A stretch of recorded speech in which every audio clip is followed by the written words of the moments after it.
Welcome, everyone. Thank you again so much for joining and for being on time.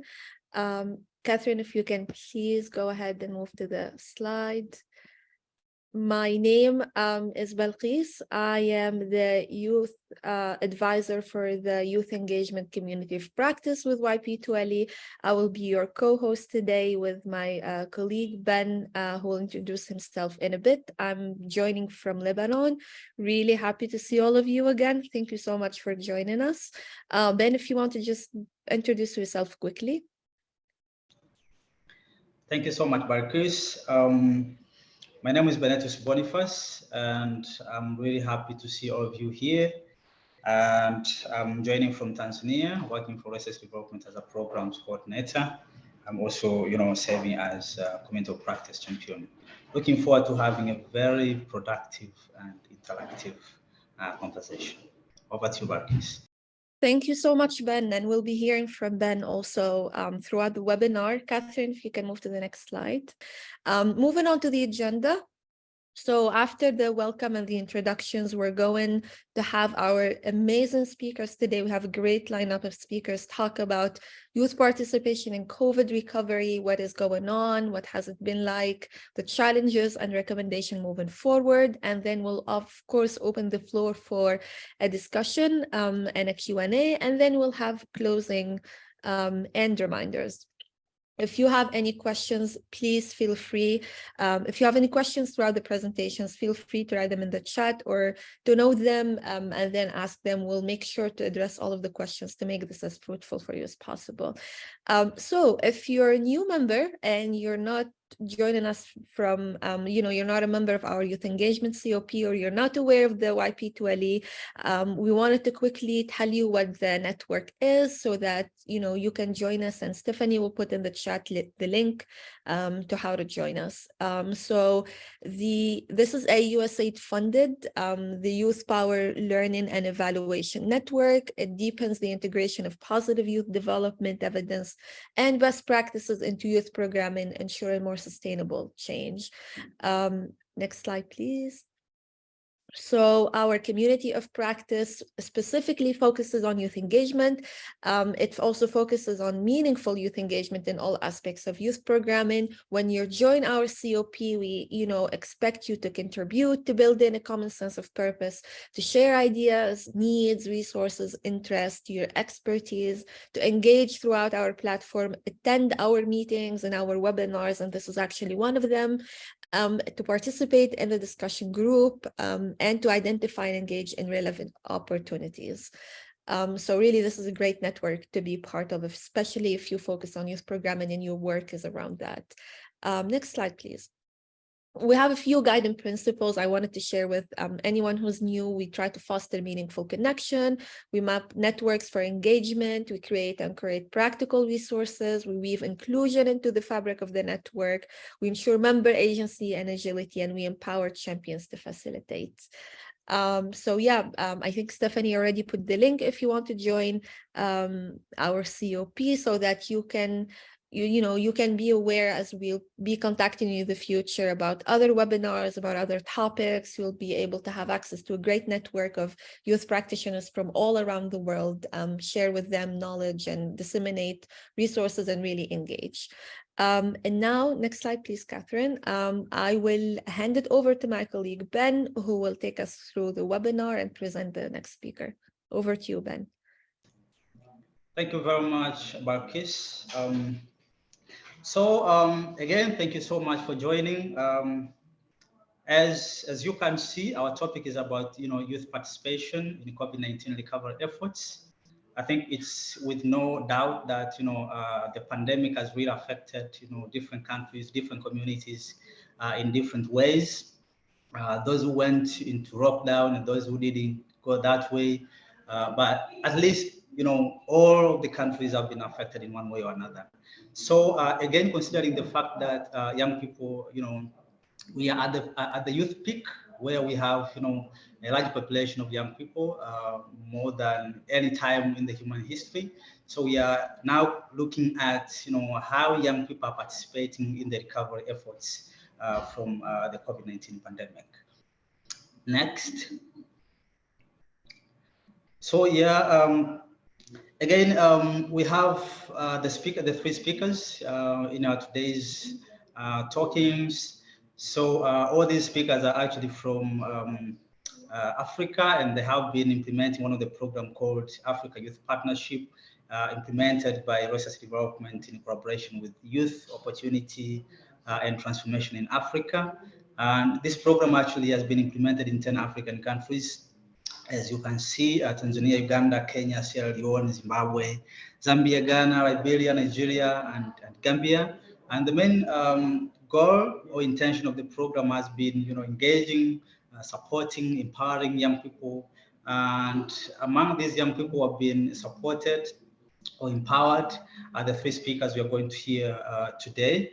Actually, we have been capacitating them to put their ideas into action and play a leading role in the recovery from the global COVID-19 pandemic. So this is all about, what we are going to be talking today. So let me introduce one of the three speakers. As I said, this is called Benson Onyango. He's from Uganda. He's the founder and team leader of Generation Agenda.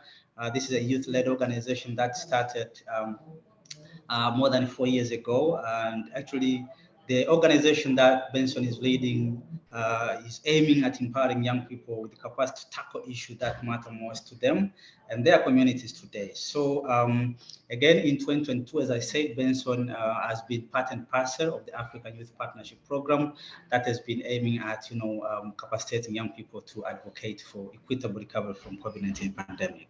So yeah, over to Benson, the first speaker.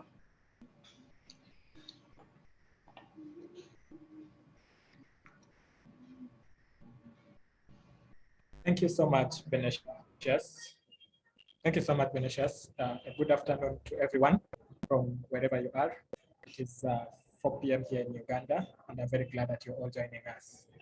My name is Benson Onyango once again, as I was introduced, and I'm the founder and team leader of Generation Agenda.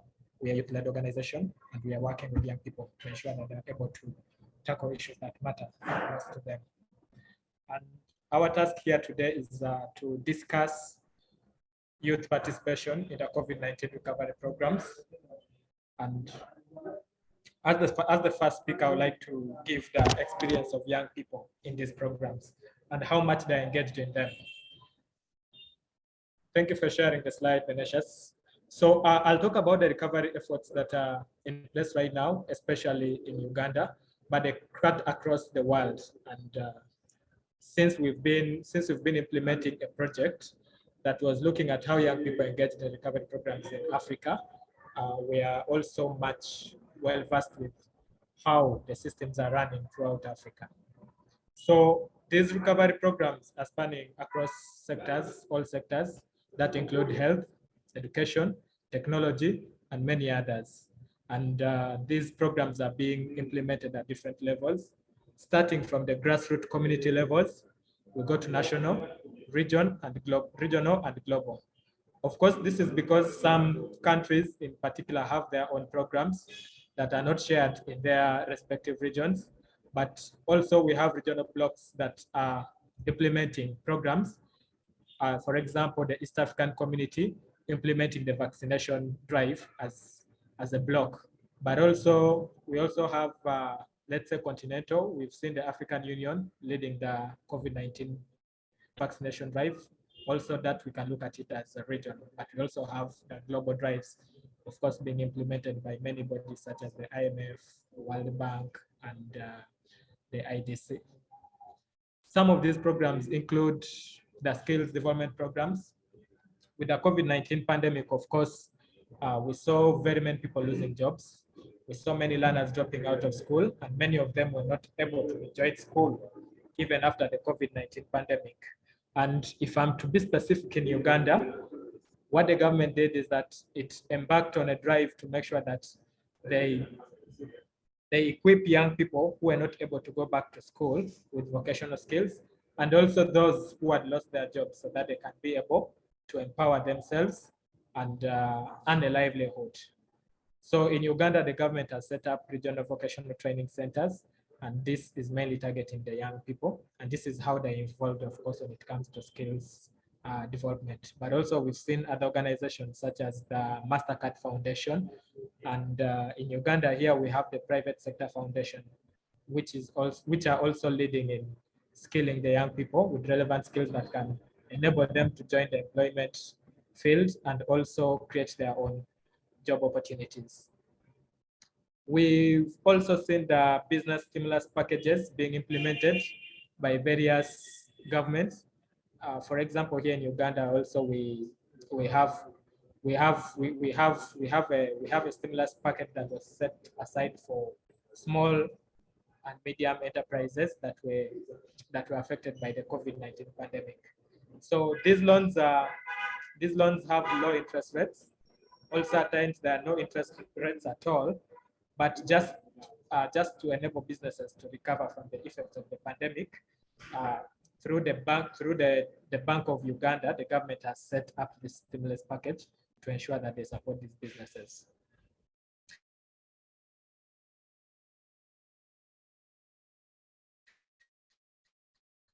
Furthermore, away from the government, their recovery efforts through kindly take it.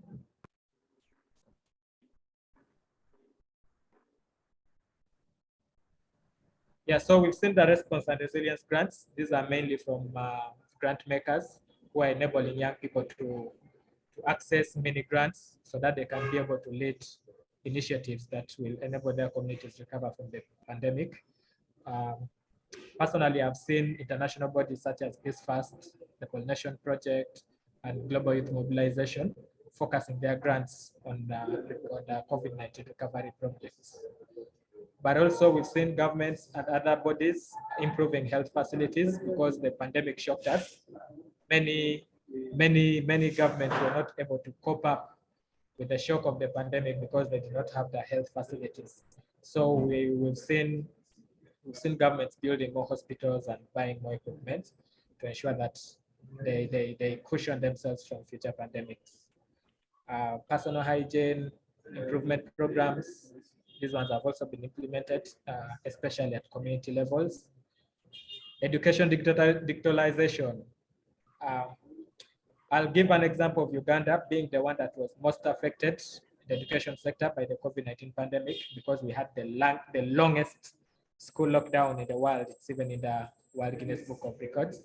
So to ensure that we recover from such a shock, the government has made sure that it is improving on the ICT infrastructure, especially for education, to enable learners, especially those in rural areas, to keep accessing the learning opportunities online, as opposed to previously where they had to be at school physically. But also to catch up with the lost time, the education digitalization has played a big role in this. Yes, thank you so much. Can we go to the next slide? Yes, just to understand how the young people are involved in the COVID-19 recovery programs, we are looking at some of the stages or level of participation. And through this, we will be able to judge how the young people are involved. The first stage is the youth informed or the awareness stage, where the young people are aware of the COVID-19 recovery programs. Of course, this is through the awareness and mobilization campaigns being carried out on television, radio, and also through community leaders. So here they are only aware of the programs.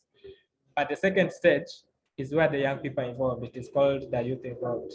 Here the young people are able to participate in some of the recovery programs.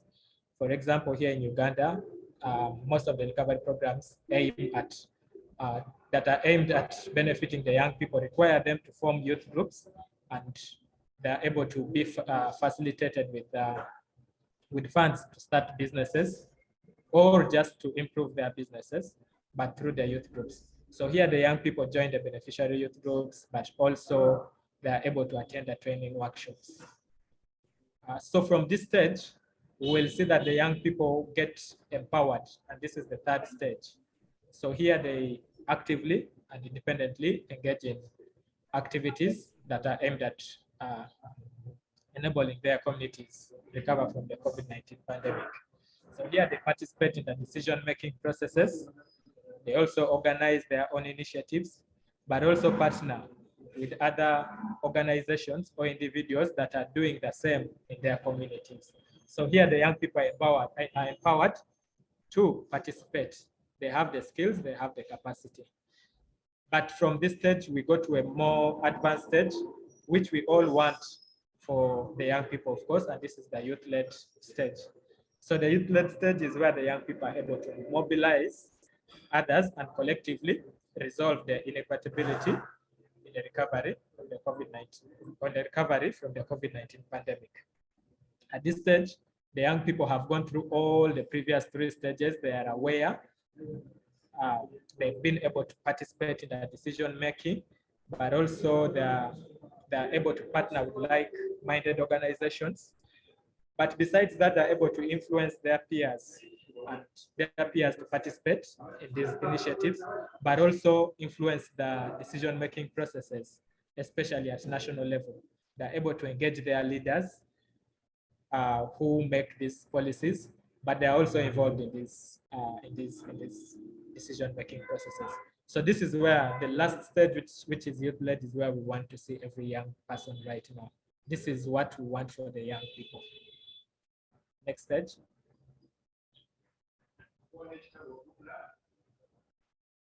Yes, so having seen those 4 stages, I just wanted to give a highlight of what is happening in our communities in the efforts to ensure that we recover from the COVID-19 pandemic. And this is what we have on the ground.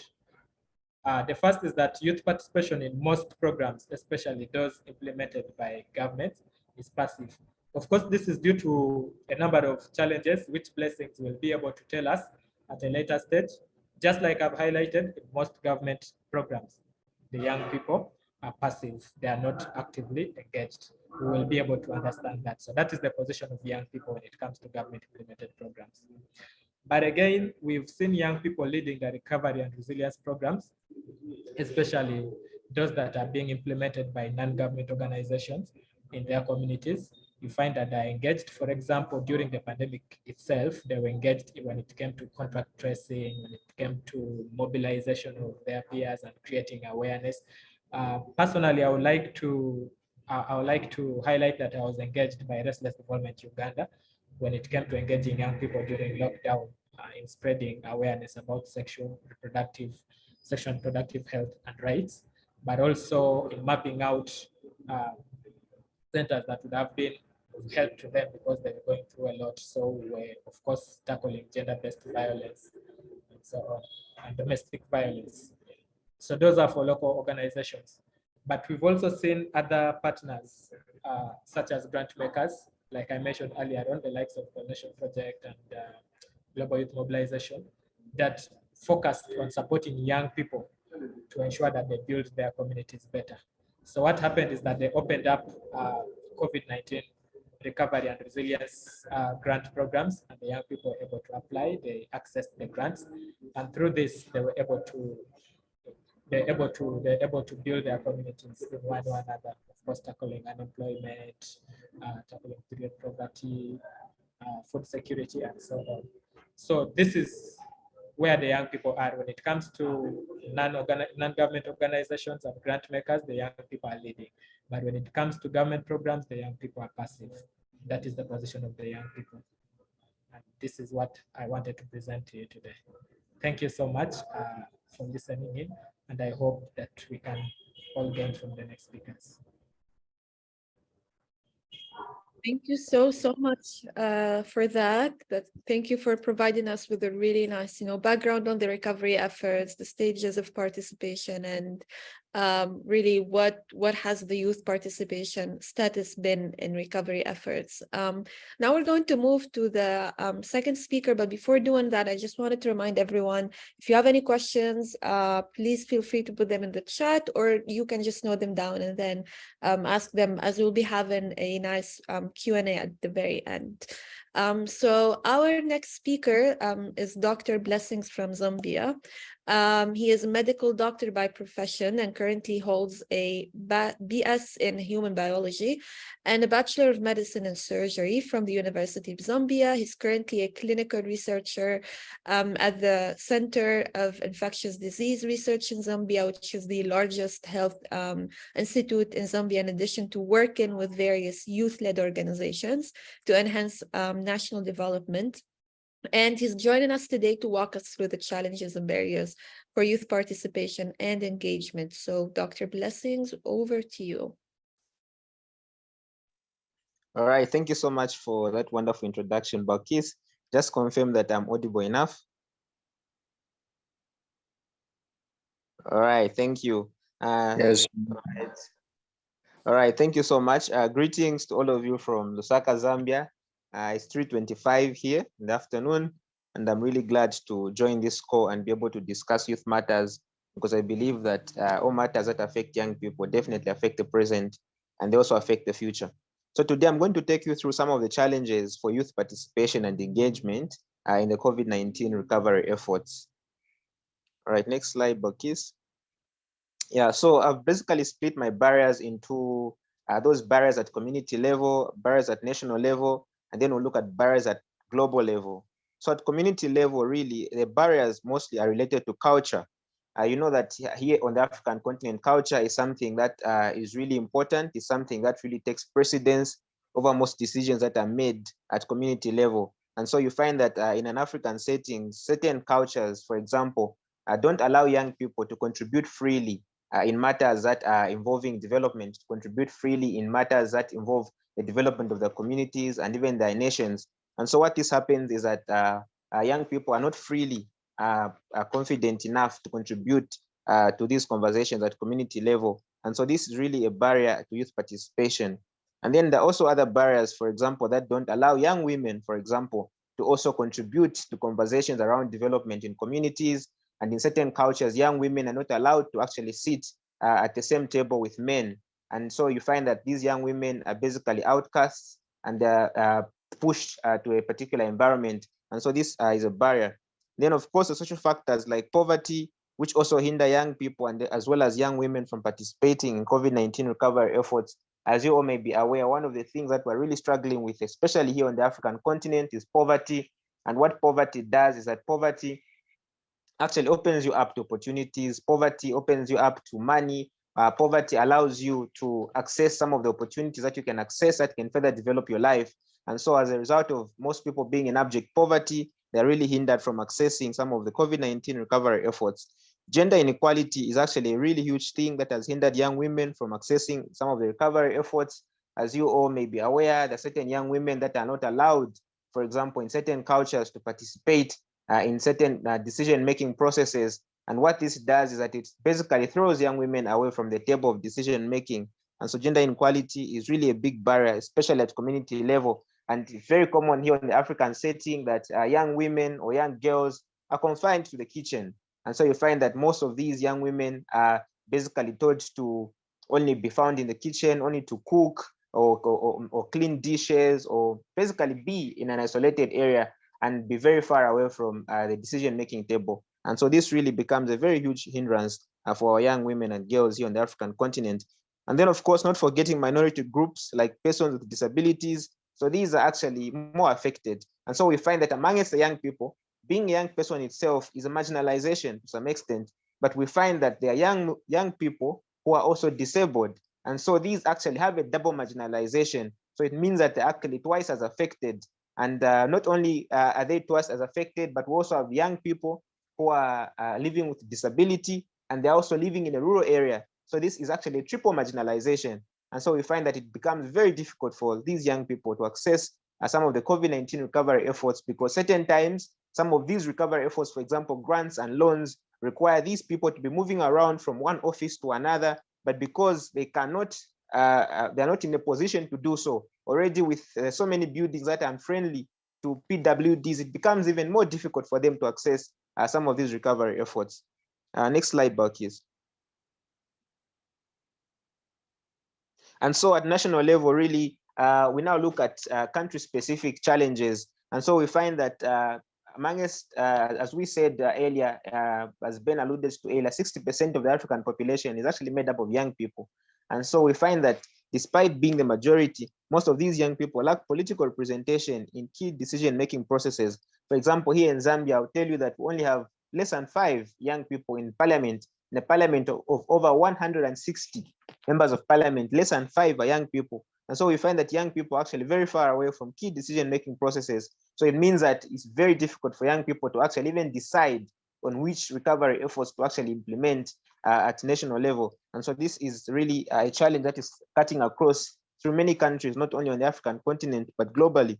And so lack of partnerships between government as well as stakeholders and youth-led organizations is also a hindrance. So we find that we've got so many youth-led organizations. For example, here in Zambia, we've got Restless Development, we've got Be Relevant, and many other youth-led organizations. But what happens is that there's a very huge gap between these youth-led organizations and the government, as well as other organizations that are actually implementing some of these recovery efforts. And so we find that because the gap is too wide, these youth-led organizations cannot access some of these funds because of either lack of information, some of these recovery efforts are not communicated to these youth-led organizations adequately. And so they do miss out on some of those recovery efforts. Lack of access to information, as I earlier alluded to, is a very huge problem on the African continent. And some of these grants are actually rolled out sometimes in newspapers, but you find that some of our young people in rural areas cannot access some of these newspapers. Some of these are rolled out on various social media platforms. And so that young person without access to social media might not be able to access some of these recovery efforts at national level. And legal barriers, of course, are a very important barrier because, as you all may be aware, in almost every country, there must be a legal age at which one attains adulthood. For example, here in Zambia, the legal age is at 16. So it means that it's only at 16 when you can get your national registration card. And some of these recovery efforts that are being rolled out by organizations as well as the government require you to have a national registration certificate. So what this means then is that other young people, for example, who are below the age of 16 will not be able to access these recovery efforts. And according to the African Union Youth Charter, the legal age, or maybe let me say the youth age, actually runs from 15 to 35.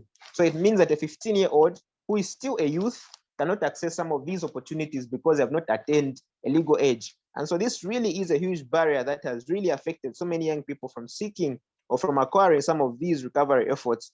And then, of course, limited education and skills development opportunities that have been exacerbated by the COVID-19 pandemic. So the education sector really has been greatly affected. Many young people have dropped out of school, and many young people have not returned to school even after the pandemic itself. And some of these recovery efforts have been implemented within schools. Some of these recovery efforts have been implemented within tertiary institutions. And so by virtue of young people being away from the tertiary institutions, it means that they have missed out on some of those recovery efforts being implemented in those particular institutions. Next slide, Balkis. And then when we look at it now from a global perspective, so from a global perspective, really, I think the UNICEF do allude to the fact that over 2 million people, 2 million young people have got no access to internet. And so we've seen that the lack of internet in most places on the global stage has really denied many young people from accessing funds, opportunities, and any recovery efforts that are being implemented at the global village. So we find that there are so many countries in the world. I'll give you an example of my country, Zambia. There are so many other parts that you're going to go to in this country where internet is not accessible. And so we find that many young people do not know some of these opportunities that are being rolled out because some of these are actually put up on social media by the government, by these big organizations, MasterCard Foundation. They do advertise some of these grants, loans, and opportunities on social media. And so what happens is that young person who has got no access to the internet will not be able to access some of these recovery efforts that are being implemented by these organizations. So we see that the lack of internet is still a big challenge that needs to be addressed for more young people to be informed and for these recovery efforts to be communicated adequately to our young people.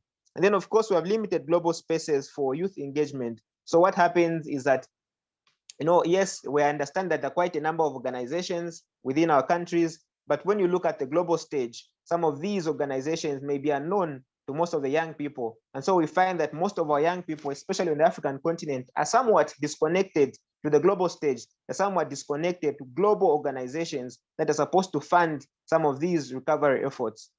Next slide, Balkis. And so really, this is something that Sharon is going to come and further expand on. But really, it's important to look at some of the solutions, especially to these specific barriers that I've highlighted, because I believe that we cannot make progress if we do not begin to think holistically about these barriers, if we do not think of solutions to some of these barriers. And so some of the solutions really are speaking to the fact that we need more collaborations among the youth-led organizations globally to advocate for an inclusion. Yes, I believe we're able to unite as a continent, we're able to unite as Africa, we're able to unite as America, we're able to unite as Europe, but we need more of those international collaborations to make our young people more aware of the opportunities that are available to them. We need to include more young people in the design as well as the implementation of some of these recovery efforts. I feel this is very important because we cannot really roll out an initiative that young people have not fully developed themselves. That's why it's important that even as we're developing some of these recovery efforts, as we're developing some of these plans for the future, it's important that we involve young people, and young people should be really at the core of our decision making. There's need to build capacity of young people in ways of accessing grants, funds, loans, and opportunities. So this really was a challenge even here in Zambia, because young people, first of all, were asked to submit, for example, a business proposal to access some of these loans. And this is a young person who might not be fully educated on how to write a business proposal, but by the very fact that they cannot put down words to write a business proposal, they do miss out on some of these grants and loans. So it's important that even as we are pushing young people to access some of these recovery efforts, we build capacity in them to teach them how to write business proposals, to teach them how to submit a project proposal, to teach them how to submit reports. I believe these are very important skills that young people can develop and that can help them access some of the recovery efforts being rolled out on the international stage. And of course, lastly, we need to create a conducive political environment. It's quite hostile, especially on the African continent, for a young person to penetrate in politics. And most of these decisions are actually made by politicians. They're made on the international stage, on the global stage, where young people have actually failed to penetrate. So it's important that we level the playing field and allow young people to penetrate some of these spaces in organizations, in governments, in multinational companies and multinational organizations, as this will allow more young people to access some of these recovery efforts and share to their fellow young people who may not be able to access them. Because I believe that the fact that they are young people and they've penetrated some of these spaces, they can then help other young people and lift them up from the shackles of poverty. So with this, I think, thank you so much. I'll now allow Sharon to come in with the last part of the presentation. Thank you so much. Over to you, Balkis. Thank you so much. Blessings. Again, welcome those who are still joining now. We are discussing the main three issues on youth participation in COVID-19 recovery efforts. One is the status of youth participation in these efforts. But again, the second issue we are looking at are the challenges. We know there are various challenges limiting young people from participating in the COVID-19 recovery efforts, as they have been explained actually by Benson and Blessings. Now, I'm introducing to you the third speaker, who is Sharon Msonza. This is from Zimbabwe.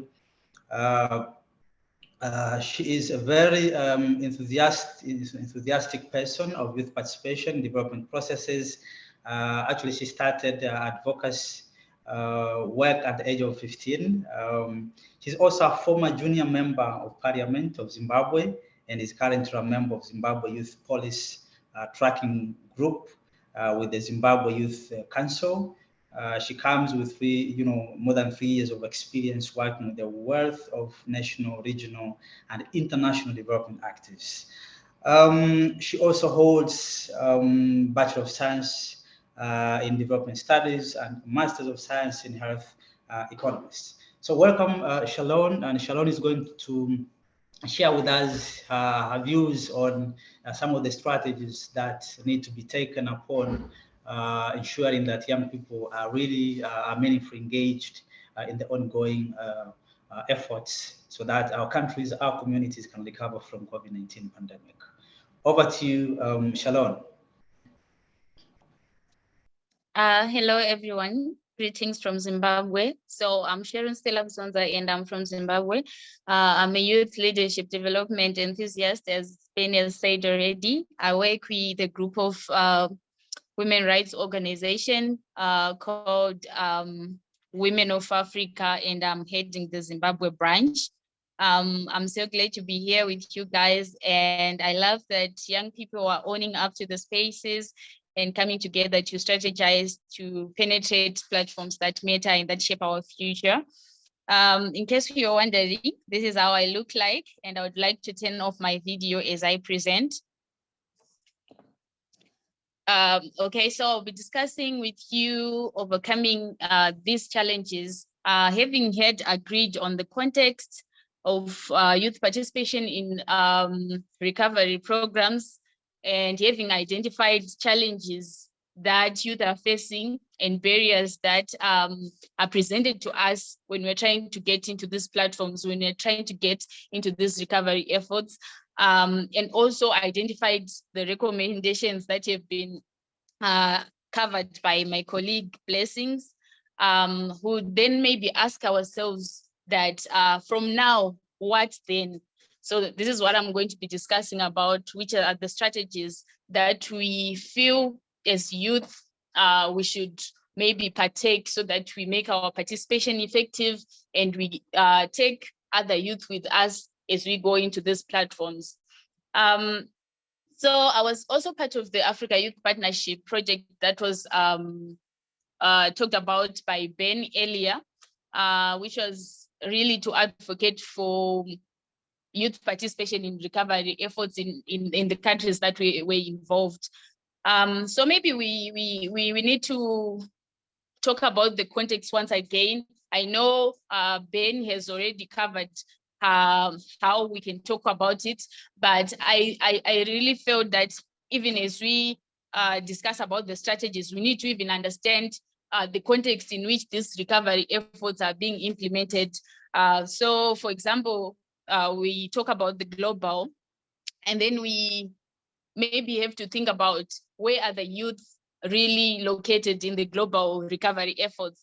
I remember Benson talked about the East African community. For example, as Southern Africa, we have the SADC, which really is a body that spearheads recovery efforts within Southern Africa. So before we even think about the recovery efforts that you can be part of as a youth or as youth groups, maybe we need to think about which ones we are targeting. Are we targeting the global space? Are we targeting the regional space? Are we targeting the district or community, or what you can do at individual level? Then also, it is important that you map out the youths, instead of saying taking youth as a group that is homogeneous. We then need to recognize that youth are diverse in nature. We have youth in school and youth out of school. We also have youth as females and males, and we also have other gender identities that we can talk of. We also have the age. Even as we talk about the strategies, maybe we need to go back to the table and say, these youth that we're targeting to include maybe in these recovery efforts at national level, are we targeting youth in schools? Are we targeting youth that are 15 years old or youth that are 35 years old? So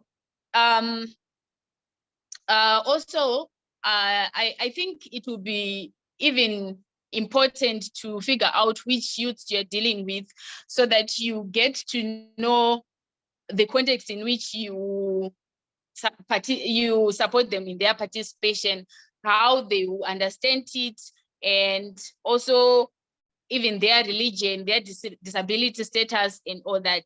So even the points, to look at the politics and the strategies that are mentioned there are just to mention the context in which these recovery efforts are being, implemented. Can I have the next slide, please, Catherine? So we identified about 4 key strategies from our research for the purposes of this webinar. So we might not really say these are all the strategies that we need to be targeting or that we need to be implementing, but maybe for the purposes of this section that we have been given, this webinar, for the purpose of this discussion, maybe we can look at this, these four that are strengthening access to information, youth leadership development, education and skills training, and also economic strengthening. Then after that, we can also look at cross-cutting issues, which are gender mainstreaming and disability inclusion. Next slide, please. So when we talk about strengthening access to information, like the challenge that has been identified by my colleague earlier, Blessings, that sometimes it's not that the youth are not willing to come into these recovery efforts. Maybe sometimes the information doesn't reach them. Even the programs that are designed for them, they are there and the resources will be there, but maybe barrier to participation is because they don't have this information. So what do we do as a fraternity, as a youth fraternity? What do we do as the government, as policymakers, to ensure that youth have access to information? So we might need to even think about not only having youth as people who want awareness of the information that's there, but also even include them when we are building this information, when we are researching, make these youth to be leaders of these processes. So we move, like Benson mentioned earlier on the stages of participation, that we move from just awareness to have even initiatives that ensure that youth also lead these programs. And also, we've also realized that even in our program, I remember we had a conference where we were about 15, and we asked a quick survey to say, how many of you have been involved in research? To our survey showed us that about 60% of people in the room, which are youth leaders that have been drawn from these countries, were involved in research only maybe as participants, as those who are asked about the questions for researches that have been designed already. So we might need to think of strategies that we can employ to say we want to build this research from scratch with youth and for the youth themselves. And then we need also to, maybe expand these shrink spaces to say the reason sometimes youth are not involved in this is because there's no freedom of expression, and then they are reluctant to join these spaces out of fear of being victimized or something. So we really need to think about strengthening access to information. Next slide, please. Oh, this is just to show that even as we see cycles of information dissemination, we shouldn't only provide youth with information, but also have them as recipients and providers also. Next slide, please. So on youth leadership development, it is just to highlight the issues that have been discussed by Benson, to say, let's move as much as these youth stages, youth involvement stages, come from youth-informed, involvement and empowered action down to youth-led. Yes, it's a building up process, but we need to, come up with ways to really move to youth-led leadership in these recovery efforts. So, and as we build this youth leadership development processes, we might need to put in place other mechanisms that ensure that even as youth grow into leadership, they develop leadership that is, commendable, that makes things happen, leadership that is effective. Also, next slide. Then we look at education and skills development. So we have seen that the COVID-19 pandemic came with all its challenges, people were in lockdown and all that. So now maybe the strategies that we need to employ need to target to say we need to, if we are digitalizing the education system, we must even ensure that it is equally distributed. Even those that are in the rural areas, they get to even get this education on digital skills, and we move as the whole population. Because if we don't put up mechanisms to guard against developing further the gap between the poor and the rich, then we find ourselves in a position where we have inequalities, even as youth, even in these recovery efforts. So you see me rushing through so that we can allow Q&A time. So can we move on to strategy 3?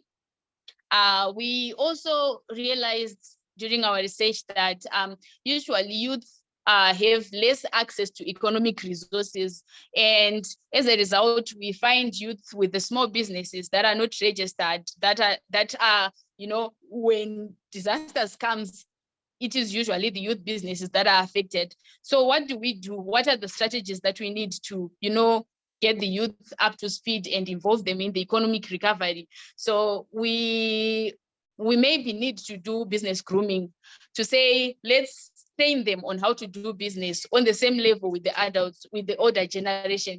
Let's have this intergenerational collaboration so that we get youth in these spaces.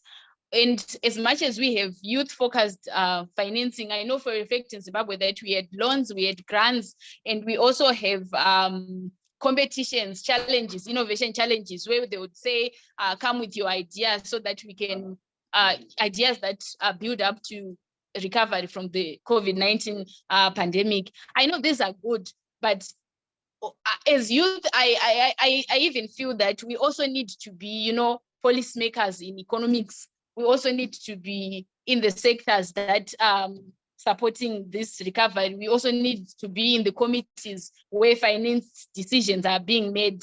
And we also need maybe to increase funding to youth development programs, because we know that youth are the largest part of the population. And it would also even make sense to say, let's devote a lot of this funding to youth programs.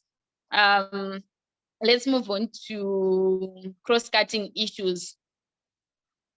Okay, then I would say maybe like what Blessings have mentioned already, to say maybe we need to, embed gender-sensitive policies into these recovery efforts that we have. And then, as I've mentioned before, to say, let's not take youth as a group that is homogeneous. Let's take youth with all their characteristics, to say youth with disabilities, are we including them in this recovery programs? Is the information that we are putting there in Braille, in sign language, and are the buildings in which they are going to submit their business ideas accessible to even people in wheelchairs, for example? So these are maybe the direct COVID-related focus areas that I thought we could mention, to say, let's target, if we are targeting vaccines, let's target youth, to say, let's include youth in research, in the production, advocacy, distribution, and in economics of it, instead of just taking youth and then maybe focusing youth on advocacy, and then on those other issues that we regard as these are the issues that matter, we then put the elder generation there. But we are saying we're not putting the elder generation out of this system. We want intergenerational collaboration so that we get youth voices in these panels, in these platforms that matter. And then on the COVID-19 funding, we might need to maybe reconsider how we structure it and guard against things like corruption. And instead of maybe focusing our efforts more on COVID alone, maybe we might need to even consider even coming up with this holistic approach where we say, yes, COVID-19 disrupted this, but we need to also get into other issues that are in the health systems that support even the COVID-19 recovery efforts. Next slide, please. So who is responsible for these strategies? So I feel like it's a collective responsibility. We need to include the global space, the UN, the governments, donors, community representatives, civil society, and the youth. So for this youth participation to be effective, I think we are the central people, we are the custodians. The youth should be the face of this. And then we, collaborate with other people in the industry. So I'll end here. let me put it back to Balkis. Thank you so much for that share, and for the great recommendations that you've shared with us. I hope this was really helpful and fruitful for everyone else. And now we just, if Catherine, if you can move to the slide after this, before we open discussion, I wanted to let everyone know that we've compiled the resources on youth and COVID-19 recovery. We'll be putting them also in the chat. There are a couple of links that we think are helpful for you to learn more about the topic. So we'll put those in the chat, but if you know of any other resources that you want to share with everyone here, also feel free to add them in the chat. That would be really great. So now we're opening the floor for the Q&A. I know we have a few questions in the chat, and I'm going to go over them, but let me know if I miss on any question that is there that I haven't really read. I want to start with a question from Ellie that said how they could not understand clearly how a culture was a barrier to youth participation in recovery stages of COVID-19, and what can or should be done to get away from such challenges. I think this was a question when Blessings was presenting, but if either Blessings or Sharon would like to jump in to answer that.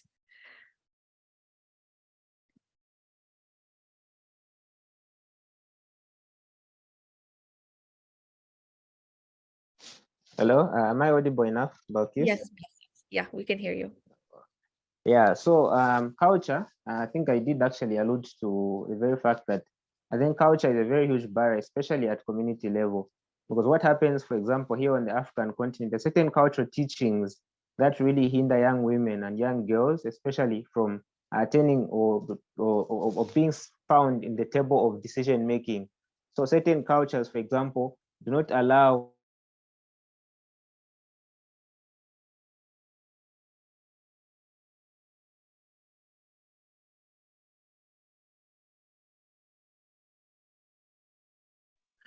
young girls, for example, who have not attained puberty to sit with adults.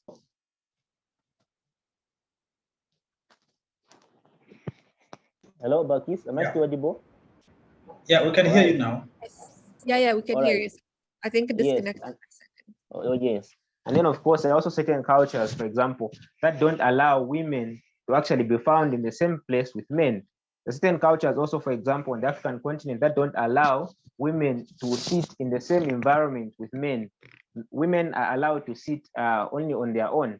And then, of course, there are also other cultures that don't allow young people, for example, to make decisions at community level, that don't allow young people to participate, for example, in politics. Certain cultures actually are aligned like that. And so what happens is that because of these cultural barriers, most of these young people cannot access some of these recovery efforts, because one, for example, here's a young girl who wants to access some of these recovery efforts, but because she's not found in a certain space where decisions are being made at community level, she'll not be able to know some of these recovery efforts being implemented. Here's a young person who wants to access these recovery efforts, but because he's not allowed to speak at family meetings, for example, not allowed to speak at community meetings, this young person will not be able to contribute to any recovery efforts for that community. So we see that these cultural barriers really are very much there on the African continent, and even I believe globally as well. And so to address some of these challenges, I think it's important that we begin to modernize our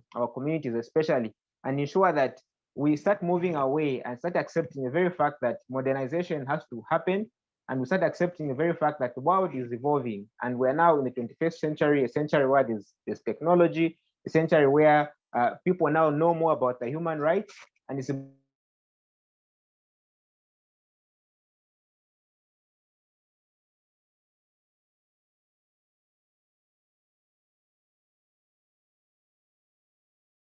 important that we begin. All right, thank you.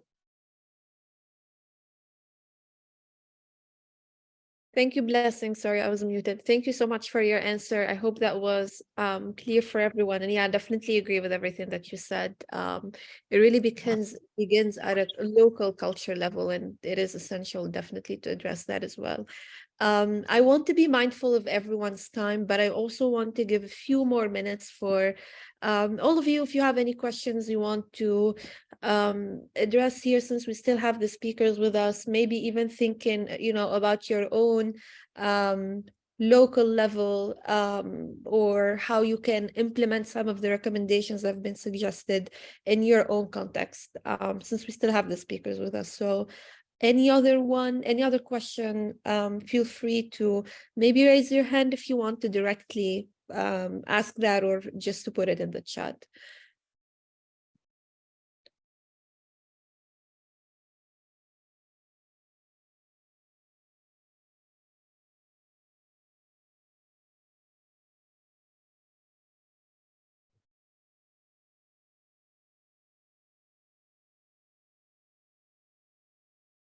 Okay, great. We have a question about insights on how gender plays a crucial role in patriarchal societies. So do we have examples of possible approaches how to break these barriers from a youth-led perspective? Maybe Sharon, if you want to take on this question. Balkis, thank you. I would like to maybe come in with this. So I work with a women's rights organization, and we've realized that most young people do not participate in these programs because maybe, like what Blessing was saying, because their culture do not allow maybe women to voice out their concerns during meetings or even to participate in these meetings. So maybe what you need to do, I'll talk about at an individual level. You may need to maybe identify other young women in your space to just empower them. If it's related to COVID, for example, there are some things such as vaccines. So some people have been having vaccine hesitancy because of maybe cultural or religious beliefs that these vaccines will maybe alter, I don't know, those misconceptions that we were getting during the COVID-19 pandemic. So maybe you may even just empower young women to just tell them how vaccines work and how these types of vaccines have been developed and how they, help us to achieve herd immunity. And then at organization level, you might need to maybe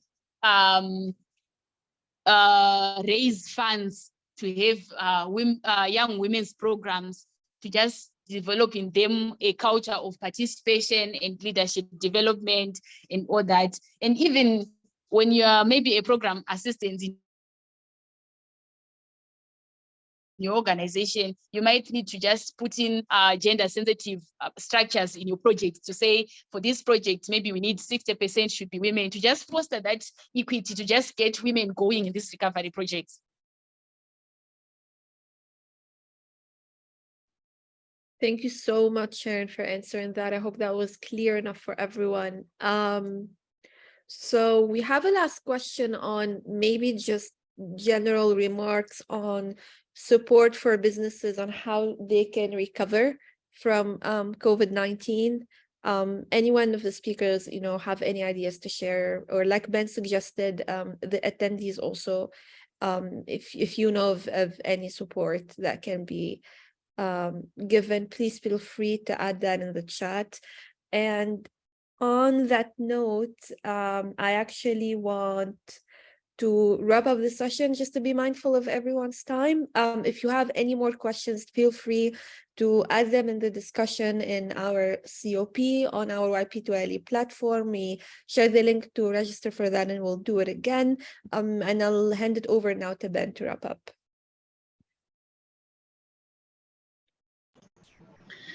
Okay, thank you so much, Balkis, and thank you so much, the speakers and everyone, for your time and participation in this. We're actually reminding you for the coming events, please, I think the link has been shared. Go to that link and register yourself so that you are able to access all the events that we are going to be organizing. One of them being on 8th of May, we're going to have a tea and coffee hour, just discussing various issues as young people. And we'll also be having Youth Economic Opportunities Summit. Yes, that is going to be taking place from 16th to 18th. So please just visit that link and register yourself so that you're able to access those opportunities. Somebody is saying, do youth have a WhatsApp group? No, we don't have a WhatsApp group, but we have that platform. If you register yourself, you're going to you'll be able actually to always have conversations in that platform. So if you get to that link and register yourself, you can be participating in various conversations with various members. Another go on. Yes. So thank you so much. And maybe just to wrap up, benefit engagement in the recovery efforts. I think this, as most of the speakers said, this really starts with you. Every one of us has a role to play. There's so many efforts actually going on at the community, national and global level. So every one of us as young people need to understand the meaning of us taking part in all these efforts at any level where you are. But again, we understand that all this need the decision makers' readiness. But again, the young people themselves, the readiness of the young people themselves. But again, the youth skills, because you need to have some of the skills for you to be able to take part in some of the decision-making platforms and get engaged in various campaigns and all those efforts that we have been talking about. So thank you so much, all of you. Thank you for your time, and got the link and the register itself. We are looking forward to having you in the coming events so that we have a lot of people, a lot of young people, keep chatting and learning from each other. I think, yeah, this is our time, and we need to stay together and make sure that we are able to bring the change that we want to see happening. Thank you so much for your time, and yeah, have a good moment.